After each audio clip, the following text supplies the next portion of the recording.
প্রিয় দর্শক, আপনারা অনেকেই শুনেছেন উতঙ্কের কাহিনী, কিন্তু এই কাহিনীর একটা অংশে রয়েছে ইতিহাসের বাস্তবতা। উতঙ্ক যখন গুরুদক্ষিণা নিয়ে ফিরছিলেন, তখন এক নগ্ন বৌদ্ধ ভিক্ষুক তার কাছ থেকে কুণ্ডল চুরি করে।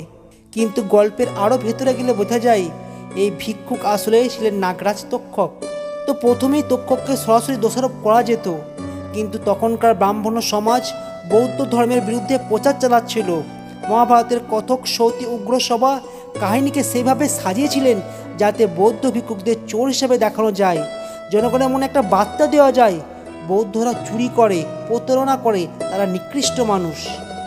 এটাই ছিল একটা ধর্মীয় রাজনীতি, যেখানে গল্পের ছায়ায় ঢেকে দেওয়া হলো ইতিহাসের বাস্তবতা।